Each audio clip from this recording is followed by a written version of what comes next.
ได้ให้พ่อแม่คิดฮอดให้เพิ่นมาบ่หรือแนวใดเว้าเบิ่งดูให้เพิ่นมาจะให้เพิ่นมาโดยโอ้เป็นหยังจะยังให้เพิ่นมาคิดฮอดพ่อแม่ไปยังให้เอาเงินเออืมบ่ให้นางสู้ๆนางเพิ่นไปหาเงินหาคำเด้อเพิ่นมาเลี้ยงเจ้าเด้อกอดเอาเอื้อยแน่กอดเอาเอื้อยแน่โอ้ยให้นำกันละบาดนี้สบายดีหนมมืองามๆสบายดีโดยมาได้ขายเขียดบ่นางโดยโอ้ปะไปนั่งกับนาบ่าวอยู่กกไม้ก่อนปะจอดไว้นี่แหละพี่น้องเอ้ยแยกส่วนได้เลยพี่น้องเอ้ยขออนุญาตเด้อพี่น้องเด้อเนาะเขียนมันเลยพี่น้องเอ้ยพี่น้องเนาะอันนี้เนาะเฮือนซ่านเจ้าโดยเป็นเฮือนซ่านแม่เจ้าบ่หรือว่าเป็นเฮือนแม่เฒ่าเพิ่นไม่เท่าเฮือนแม่เฒ่าโดยโอ้เอ้านี่บ่แม่เฒ่าสบายดีเด้อโอ้นี่บ่แม่เฒ่าเจ้าโดยเออ่าแม่เฒ่าใหญ่บ่ผู้ที่เจ้าเว้าบ่เพิ่นเจ้าอยู่น้ำเพิ่นน่ะบ่มาอยู่น้ำนั่นพ่อแม่เพิ่นน่ะไปรับจ้างโอ้ไปรับจ้างอยู่ไสอะน่ะไปกรุงเทพฯนั่นล่ะ3 ปีเลยลูกเอ้ย3 ปีบ่ได้กลับมาบ้านเลยไม่มาเอออยู่ในเฮือนนี่4คนมีพ่อเฒ่าเจ้าบ่ห้าบ่เจ้านอนอยู่บนนี่เลยโดยอีนางน่ะเด้ซะอีนางนอนบนศาสตร์นี่บัดพอตู้ไม่ตู้นอนใช้ซั่นน่ะนอนเรียนกันเลยโดยแกะเนาะเฮือนซานละแป้นก็ได้อันนี้น้องเอ้ยเป็นเฮือนกกเฮือนเข้าของพ่อเฒ่าแม่เฒ่าอยากได้แต่เฮือนน้องเอ้ยเป็นหยังที่อยากได้เฮือนอยากได้อยากมีวันอยู่อยากมีบอนอยู่อยากมีบอนอยู่เป็นของตัวเองให้พ่อกับแม่มาอยู่นำกันบ่โดยคิดฮอดบ่พ่อกับแม่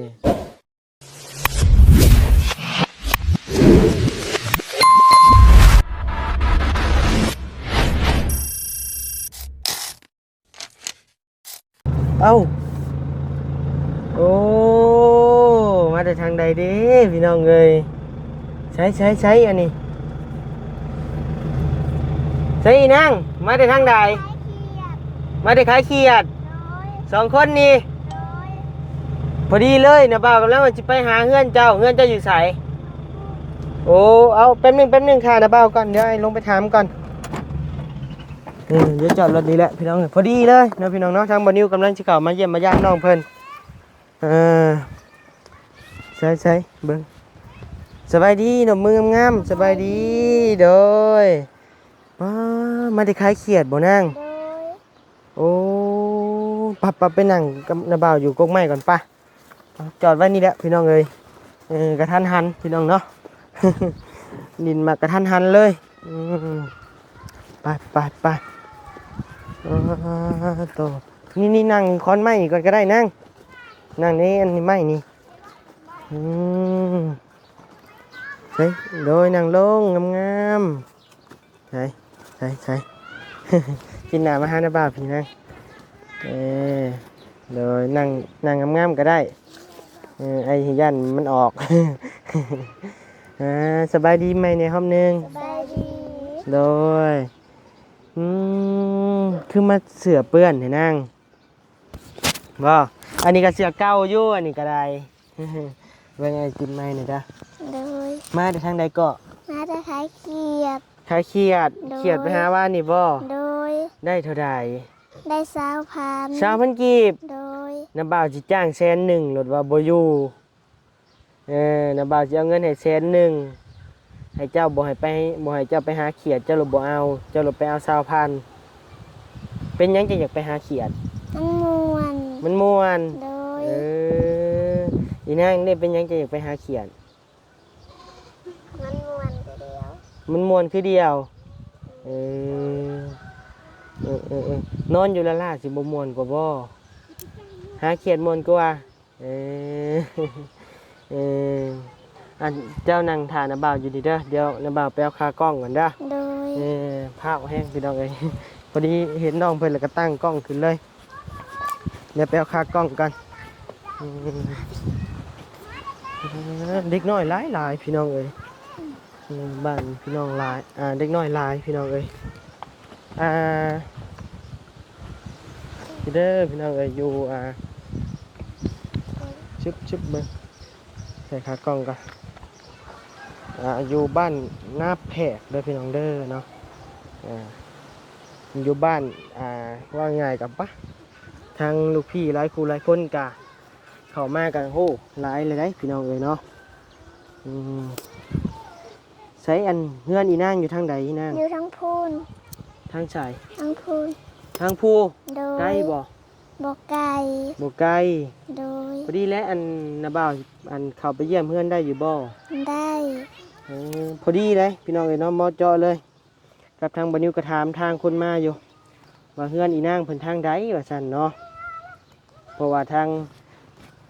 พ่อแม่พี่น้องหลายคู่หลายคนก็ให้ความสนใจมาหลายพี่น้องเอ้ยเนาะพ่อแม่ใจดีเพิ่นก็อยากให้บรรณิวเข้ามาเบิ่งเฮือนเบิ่งซ่านน้องเพิ่นเนาะพี่น้องเนาะคือมาหลายเนี่ยเมื่อก่อนไปหามไปมัน มันเสียงดังพี่น้องเอ้ยเนาะเพิ่นมาห่มเบิ่งหลายเดี๋ยวมื้อหน้านะบ่าวเอาขนมมาจังซี่มาแจกให้ โดย มื้อนี้บ่มีดอกขนมน่ะเมื่อก่อน พี่น้องเอ้ยเด็กน้อยหลายได้พี่น้องเอ้ยเนาะสร้างว่าผลิตเก่งเนาะคนแถวนี้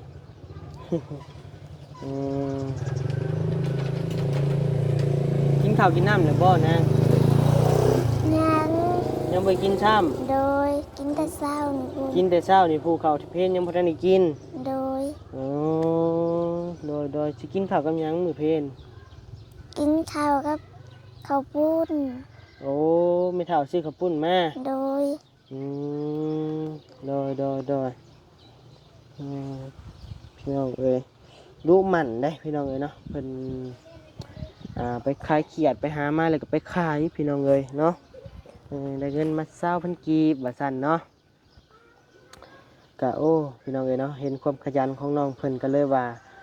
เข้ามาเยี่ยมมายามมึงก่อนเนาะพี่น้องเนาะเป็นจังไดเงินซานบ้านช่องพี่น้องเอ้ยบัดนี้ก็ลงหน้าลงหลังอยู่เข้ามาเพื่อสิฮอดก็ได้ถามคนกับบางคนก็ฮู้แน่บางคนก็บ่ฮู้พี่น้องเอ้ยบางคนก็ว่าบ่แม่นคนบ้านเฮาว่าซั่นเนาะบัดนี้ก็เลยถามหลายคู่หลายคนมาจนมาพ้อน้องเพิ่นพี่น้องเอ้ยไอ้คิดว่าเฮือนเจ้าทางพุ่นได้ไอ้ว่าสิขี่รถไปพุ่นแหละทีนี้พอดีเหมาะเจาะกับเจ้าหยังมา พี่น้องเอ้ยเฮือนเจ้าน่ะเข้าทางนี้บ่นาง โด เข้าย ทางนี้เนาะหลังใดหลังใหญ่2หลังนี่บ่ บ่อหลังน้อยแต่ หลังน้อยทางใดวะเข้าไปในผู้อีก โดย โอ้พี่น้องเอ้ยน้าบ่าวอันลืมถามมื้อวานนี่น้าบ่าวลืมถามว่าชื่อเจ้าชื่อแนวใดบ่แม่นชื่อหาฮู้แล้วนางหยังก็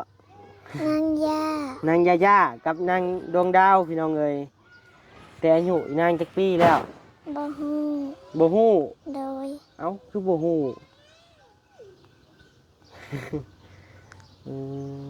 ลืมแหละ โดย บ่เกิดน้องเพิ่นนะจนเหี่ยนหมดแล้วอยากได้อยู่บ่เกิดใหม่นาง อยากได้ จนเหี่ยนใช้เบิ่งนะบ่าวมาเบิ่งหน่อยถอดไม้นะบ่าวเบิ่งหน่อยไอ้เห็นมันคือทะลุแหละโอ้โหแยกชิ้นแยกส่วนได้พี่น้องเอ้ยขออนุญาตเด้อพี่น้องเด้อเนาะ เขียนมาเลยพี่น้องเอ้ยอยากได้ครูใหม่อยู่บ่นาง โดย ไผชื่อให้ซะตัวนี้บ่ แม่ยายซื้อ นี่ไงชื่อให้ โดย ขากระลิงไล่มดไปเลาะ ขายเขียดพี่น้องเอ้ยเอาอันช่องของละ10,000บ่ โดย ใส่มีหยังอยู่บ่ในของนี่ หมดแล้ว เมื่อแล้ว โดย ปล่อยลอยเลยพี่น้องเอ้ยบานใส่เบิ่งดูของอีนางพุ่นเบิ่งดูเกี่ยงเอาตอดติหักเพิ่นขายถูกเนาะในบ้านพี่น้องเอ้ยเนาะใช่มีหยังซะนี่บ่โอ้ยยังอันนี้โอ้แม่นบ่ขายเขียดนี่พี่น้องเอ้ยไปปั้นดินเผาลิ้นไปจักอันนี้ ไปขายเขียดบ่นางหรือไปเป็นนางปั้นดินเผาว่าผู้เพิ่นปั้นหินดินเผาได้พี่น้องเอ้ยโอ้รถบริตันทางเพิ่นได้อยู่ดอกเวลาว่างติเวลาเงาๆเลยก็ปั้นลิ้นตินาง โดย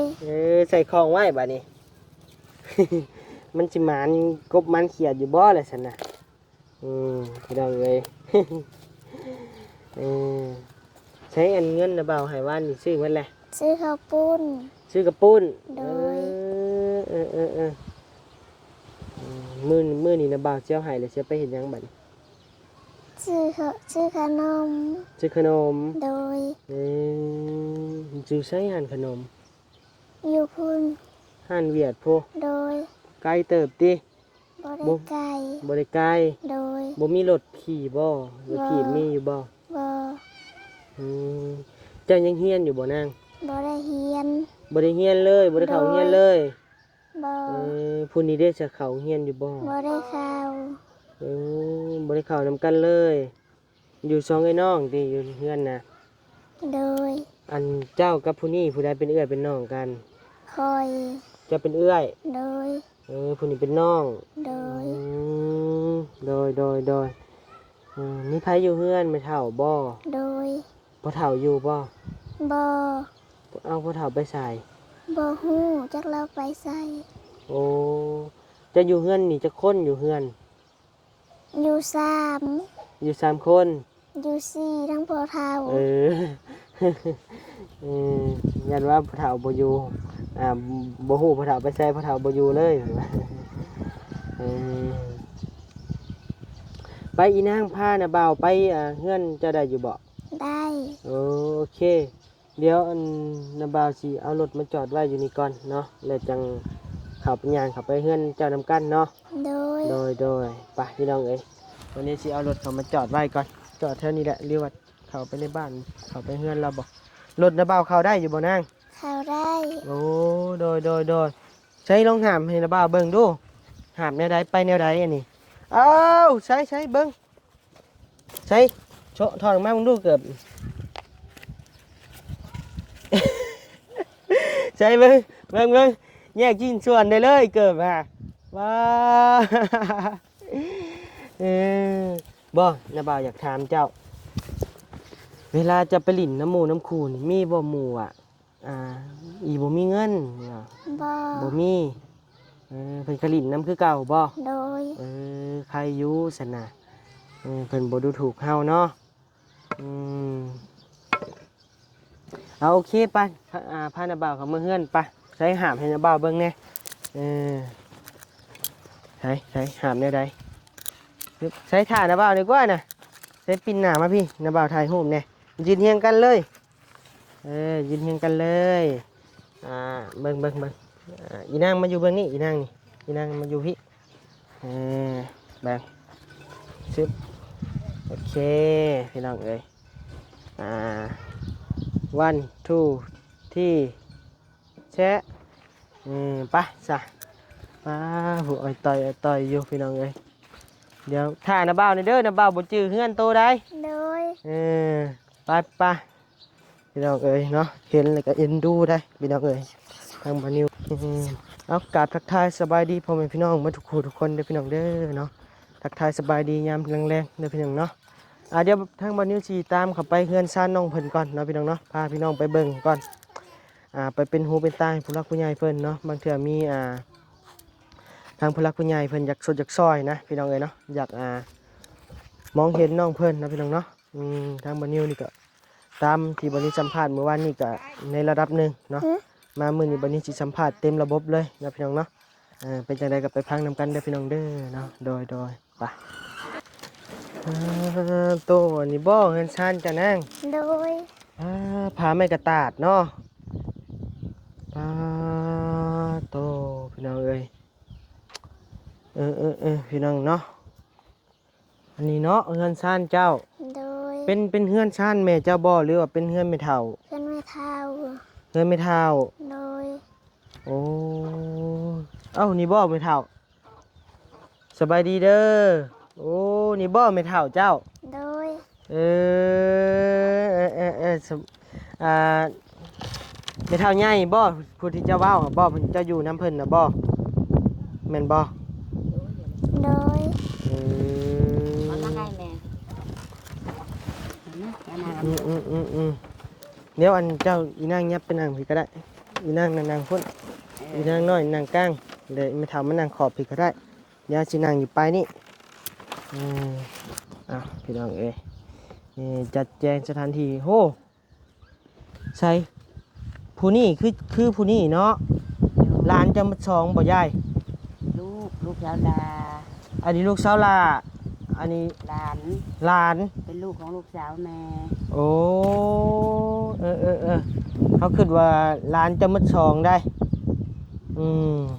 เขาก็บ่สร้างถามอีนางเพิ่นบอกเดี๋ยวอันบัดนี้ไปเอาคนใหม่ก่อนพี่น้องสิลมมันแห้งๆได้โอเคพี่น้องเลยยันเสียงรบกวนนะพี่น้องเนาะเดี๋ยวถามเพิ่นก่อนบัดยายนี่ชื่อแนวใด ไม่รู้ ไม่เท่ารถยายรถเนาะพี่น้องเนาะเลี้ยงหลานบ่หลานนี่มาอยู่น้ำเนาะ มาอยู่น้ำนั่นพ่อแม่เพิ่นน่ะไปรับจ้าง โอ้ไปรับจ้างอยู่ไสอะนะ ไปกรุงเทพฯมา3 ปีเลยลูกเอ้ย 3 ปีบ่ได้กลับมาบ้านเลย ไม่มา เอออยู่ในเฮือนนี่4 คนมีพ่อเฒ่าเจ้าบ่ อ่า 5บ่ ใช้แม่คนนึงไปหารับจ้างลูกเอ้ย โอ้โดย ไปหารับจ้างมาจากได้เฮือนนั่นแหละลูกเอ้ย โดยตัวเห็นเสานี่เสาจะบ่ โดยสาวแม่เลยลูกเอ้ย อื 2 ปี มีเสาอยู่เนาะก็แนมว่าเอาเดี๋ยวจังหวะการเรื่องนะพี่น้องเนาะเดี๋ยวถามความเป็นไปเป็นมาเพิ่นก่อนแม่เพิ่นนี่ไปรับจ้างอยู่ฝั่งไทยบ่กรุงเทพ3 ปีแล้วบ่ได้เคยกลับมาบ้านเลยเพิ่นก็โทรมาลิ้นนำอยู่บ่ โตอยู่ โทรอยู่เพิ่นก็ฝากเงินฝากคำมาอยู่บ่ พัก2 เดือนต่อครั้งหนึง 2 เดือนต่อ1,000 บาทนี่ โดย โอ้กุ้มกินอยู่บ่ บางเดือนก็เดือนละพัน โอ้บางเดือนเพิ่นได้เงินเนาะ โดย พี่น้องเอ้ยอยู่กับยายเนาะอันนี้เฮือนซานเนาะเป็นเฮือนซานของเจ้าเองบ่ จะพ่อจะแม่ อันนี้นะแต่พ่อแต่แม่เจ้าผู้ โดย อ๋อเฮือนกกเฮือนเข้าลีได้อนี่พี่น้องเอ้ย โดย ครับเริ่มเซแล้ว บัดเฮือนอีนางเพิ่นเองนี่มีอยู่บ่ บ่มี บ่มี แม่นี่แหละ คันว่าพ่อแม่เพิ่นมาก็มาอยู่ในเฮือนชานนี้ติ อยู่น้ำเดียวโดย อยู่นำเดียวเลยโอ้ ผัวชูลูกอะ ผัวสู่ผัวเพิ่นไทยบ้านได้ซั่นน่ะ บ้านเดียวนี่แหละ บ้านเดียวกันนี่เลย โดย โอ้บัดเฮือนย่าเพิ่นเด้ซะอยู่ทางใด ยาเป็นที่รังวัดคุณ ทางวัดอันเจ้าว่าเสียงดังๆนี่น้อยหนึ่งเด้อเพราะว่ายันไม่บ่ได้ยิน อันนี้แหละลูกสาวเจ้าลูกสาวหล่าเลยเนาะ โดย คือมาได้ลูกน้อยแท้ จังว่าแม่ก็บ่จัก คือมาเก่งแท้ แม่อยากได้ อยากได้ โดย โอ้ ลูกแม่นี่มีจักคน 5 คน โดย ยิงจักคน นี่สี่ชายคนนี้ ชายผู้เดียวเลย โดย ชายนี่ไอ้กกบ่ ที่สอง ผู้ที่สองพี่น้องเอ้ยจ้านี่แหละพี่น้องเอ้ยเนาะมาเยี่ยมเบิ่งเฮือนเบิ่งซ่านเพิ่นครับพี่น้องเนาะเพิ่นก็อาศัยอยู่กับแม่ตู้เพิ่นเนาะพี่น้องเนาะก็นี่แหละเฮือนซ่านเพิ่นเดี๋ยวจักหน่อยพาน้าบ่าวขึ้นไปเบิ่งได้บ่ โดย ขึ้นเบิ่งได้อยู่บ่ยายเดี๋ยวสิขึ้นไปเบิ่งว่าง่ายๆก็แนมทางนอกทะลุทางในแนมทางในทะลุทางนอกนะพี่น้องเอ้ยพาเฮือนเราก็ได้สังกะสีได้หัวอยู่บ่ยาย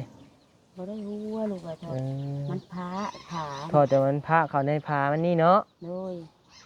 กับเสานี่ก็ฮักหมดแล้วนี่3 เสาอันนี้ บ่ เอาเสากลมมาใช้มันขาดครึ่งเลยได้ลูกนี่ โอ้มันขาดแล้วเอาเสามาเสริมใส่บ่ ทางนี่ อืมโดยเอาเดี๋ยวจังหน่อยจังเบิ่งเนาะพี่น้องเนาะ ลมได้ลมแหง โดย อืมความพันอันอีนางอยากได้หยังนาง อยากได้เฮือน อยากได้เฮือน เอาดังๆแน่ลูก ได้อยู่เพิ่นมีไม้อยู่ในคออยู่เด้ อยากได้เฮือน โดย ถ้าว่าอยากอันสมมุติว่ามีเงินนี่สิไปเฮ็ดอยู่ไสเฮือน เฮ็ดอยู่นี่แล้วลูกอ่ะ เฮ็ดอยู่นี่เลย โดย บ่ยายสิแบ่งดินให้บ่ โดย เออนี่บ่เฮ็ดในนี่เลย โดยโดย โอ้ดีแล้วซั่นน่ะเนาะเออยายเพิ่นสิแบ่งดินให้ว่าซั่นแล้วอีนางไปเฮ็ดไปหาหยังจังสิได้เฮือนคลายเครียดบ่โฮมเอาบ่ บ่ได้เดี๋ยวนะ อืมไปพานาเบาขึ้นไปเบิ่งเฮือนปะ พาน้าบ่าว ปะขอบใจหลายๆเด้อยายเด้อเดี๋ยวพาอันให้เฮาพาขึ้นไปเบิ่งเฮือนก่อนให้น้องเพิ่นพาขึ้นเบิ่งเฮือนก่อนพี่น้องเอ้ยต่อไปนั่งปะ เป็นน้องอ้ายลูก อืม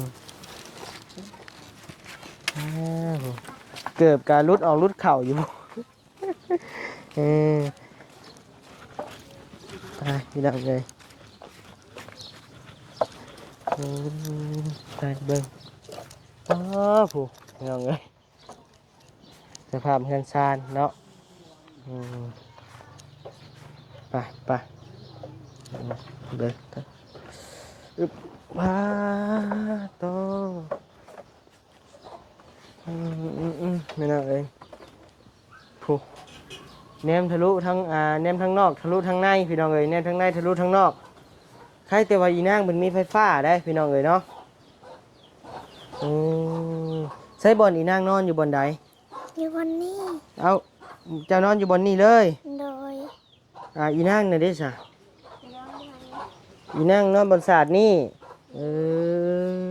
บัดพอตู้เป็นตู้นอนใช้ซะนะ นอนฟู นอนเรียนกันเลย โดย อันนี้บอลไพ่ซะนะ บ่มี บ่มี โดย โดยอีนางกับพอตู้เป็นตู้แล้วนอนเล่นกันในนี่ โดย ต่อพี่น้องเอ้ยใช้บอลเห็ดกินเจ้า ทุน อันนี้บ่บอลเห็ดกิน โดย เดี๋ยวพี่น้องเอ้ยโดยเอานั่งลงกันเดี๋ยวนะบ่าวถามกันเนาะต่อเป็นครั้งแรกที่เราเข้ามาเบิ่งเฮ็ดเบิ่งซ่านน้องเพิ่นเนาะพี่น้องเนาะชิบต้องข้าวน้ำเดี๋ยวหมดจะเอามาที่ใส่กินนาง เอาอยู่ห้วย น้ำดิน้ำเอาอยู่ห้วย โดยเอาอยู่นางสร้าง โอ้ อยู่พุ่น น้ำสร้างอยู่ปุ๊ โดย ใกล้บ่ โดย อยู่ห้วยลำบอ โดยบัดน้ำกินจะได้ซะ ก็เอาอยู่ห้วยลำบอ ว่าดังๆเนี่ยไอ้น้าบ่าว ก็ บ่ได้ เอา ยิน อยู่ห้วยลำบอเห็ดน้ำสร้างข้าวขวดน้ำสร้าง โอ้เลยไปใส่น้ำเพิ่นน้ำกันอยู่พุ่น โดย เจ้าบ่ไปหาบ โดย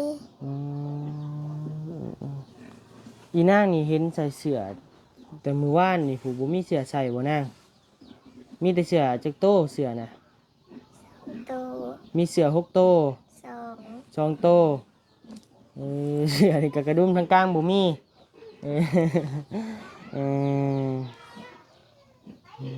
พี่น้องเอ้ยบัดน้ำใส่เด้อซะนางเอาอยู่พุ่นคือกัน น้ำสร้าง โอ้น้ำใส่แล้วเอาอยู่น้ำสร้างอยู่รุมนี่ โดย บัดน้ำกินแล้วไปเอาอยู่พุ่น โดย โดยน้ำสร้างเจ้าเองบ่อยู่นี่ โดย ใครอยู่ซั่นน่ะพี่น้องเอ้ยบัดข้าวได้นางเฮ็ดหน้าบ่หรือว่าซื้อ โด เอา ยเห็ดนา ปีหนึงได้จักสอบ บ่ฮู้แหละ บ่ฮู้ก็ไม่เท่า โดย อ่านี่แหละเนาะเฮือนซานลำแป้นก็ได้พี่น้องเอ้ยเป็นเฮือนกกเฮือนเข้าของพ่อเฒ่าแม่เฒ่าเด้อพี่น้องเด้อเนาะเป็นเฮือนของอันตกทอดมาพี่น้องเอ้ยเนาะจากพ่อตาแม่ตู้หยังพู้นแหละจักสิว่าเบิ่งได้พ่อนิวก็ได้คือว่าเป็นเฮือนกกเฮือนเข้าเลยพี่น้องเอ้ยอีนางเพิ่นก็มาอาศัยอยู่นำกัน ทั้งพ่อทั้งแม่เพิ่นก็ไปเฮ็ดเวียกอยู่ไทยส่วนเฮือนเป็นของตัวเองก็ยังบ่มีเลยพี่น้องเอ้ยเนาะมาอาศัยเพิ่นอยู่มาอาศัยแม่ตู้อยู่นั่นน่ะเนาะ โดย อืมถ้าว่าความพันแรกๆที่ว่าอีนางอยากได้เลยนี่แบบเล็กๆน้อยๆนี่นะอีนางสิเอาหยังไอ้ที่นั่นนะบ่าวสิเว้าอันให้เจ้าเลือกเด้อ โดย 1รถถีบ2เสื้อผ้า3อีหยัง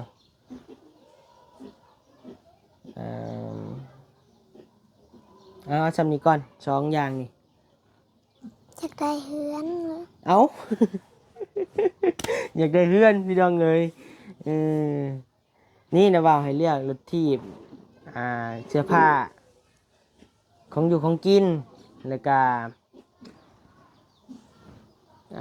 เอาจำนี้มีหยังแน่จะอยากได้3อย่างนี่ บ่อยากได้เพราะอัน บ่อยากได้เพราะอ่าน โดย อยากได้หยังซะ อยากได้เฮือน พี่น้องเลยเอาพี่น้องเลยว้าวคือสิบ่เข้าใจกันเบิ่งนี่เนาะแล้วน้องเพิ่นอยากได้เพื่อนพี่น้องเลยความพันหลักๆเพิ่นก็ได้รถถีบเด้บ่อยากได้บ่รถถีบ บ่อยากได้ บ่อยากได้ โดย เอ้ามันไปคลายเขียนย่างไปบ่ โดย มักย่าง โดย เออเอาพี่น้องเลยอยากได้เฮือนเบิ่งอันนะบ่าวสิถามอีกบาทหนึ่งเด้อ โดย นอกจากเฮือนจะอยากได้หยัง บ่อยากได้หยัง บ่อยากได้หยังเลย โดย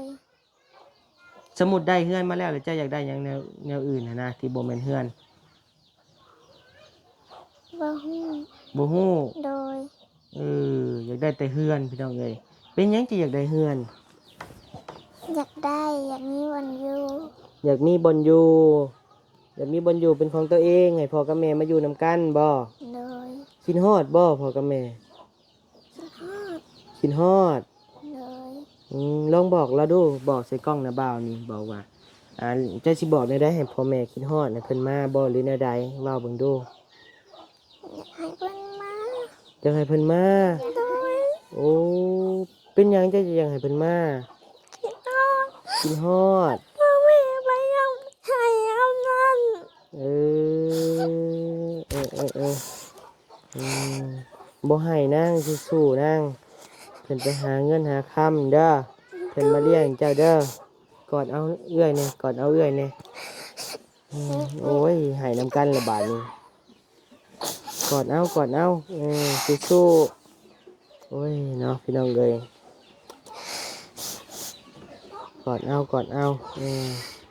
สู้ๆเพิ่นไปหาเงินหาคำเด้อนางเด้อเพิ่นไปก็เพื่อย้อนความทุกข์ยากนี่แล้วเนาะโอ้ยพี่น้องเอ้ยเว้าเรื่องพ่อเรื่องแม่แล้วมาแล้วก็ให้เลยบาดนี้ตามใจเลยบาดนี้ก็ได้เนาะน้องเพิ่นก็ยังน้อยๆอยู่แต่มีความคิดแต่พี่น้องเลย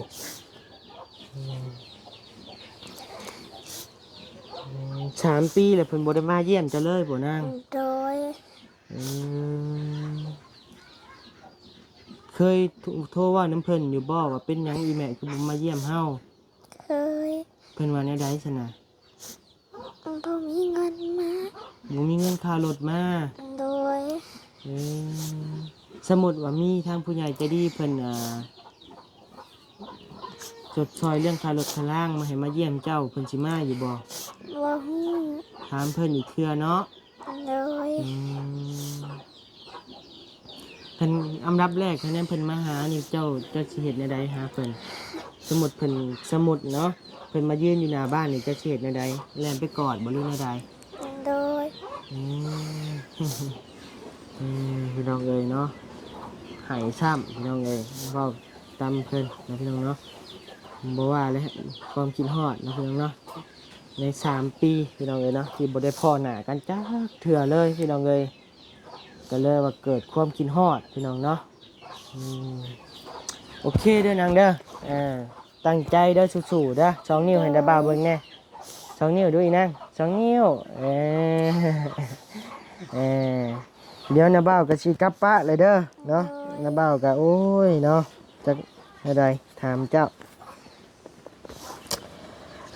น้าบ่าวสิเอาเงินเวียนให้เจ้าซื้อขนมเด้อดังเด้อ โดย เจ้าชาวพันธุ์อีนางชาวพันธุ์ ขอบ เด้อนัง ใจ เด้อ เด้อ โดยสู้ๆเด้อนางเด้อเพิ่นไปกับไปเฮ็ดเวียกหาเงินหาค่ำส่งเจ้าเด้อทางนางเด้อ โดย สู้ๆเด้อ โดย สองนิ้วให้ดาบ่าวเด้อสองนิ้วยิ้มพร้อมยิ้ม พี่น้องเอ้ยเนาะโอเคพี่น้องเอ้ยเนาะเดี๋ยวพอกันใหม่ในคลิปหน้าเด้อพี่น้องเด้อเนาะสำหรับคลิปนี้ก็สิมีซ้ำนี้แหละพี่น้องเอ้ยเห็นน้องเพิ่นให้แล้วก็ตามใจบ่นิวก็ได้เนาะพี่น้องเนาะผากพังพ่อแม่พี่น้องในเด้อเนาะผากพังพ่อแม่ FC แน่พี่น้องเอ้ยเนาะให้พิจารณาเบิ่งแน่เนาะพี่น้องเนาะเห็นแล้วก็อีต้นได้พี่น้องเอ้ยเนาะอยากสร้างให้แม่เพิ่นมานะบัดนี้อยากเห็นภาพว่าแม่เพิ่นมาเพิ่นสิเป็นจังไดหั่นนะเพราะว่าในโอกาส3ปีเลยที่ว่าแม่เพิ่นบ่ได้มานะพี่น้องเอ้ยเนาะเอาโอเคนางสู้ๆเด้อนางเด้อเป็นกำลังใจให้เด้อนะบ่าวเป็นกำลังใจให้ โดย มื้อหน้ามื้อในเข้ามานะบ่าวสิซื้อขนมมาฝากเด้อ โดย จะมากินขนมหยัง ขนมยังก็ได้ กินได้เมิดติ โดย โดยบ๊ายบายสบายดีปะลุงแน่ซั่นน่ะ สบายดี บ๊ายบายน้ำแน่บ๊ายบาย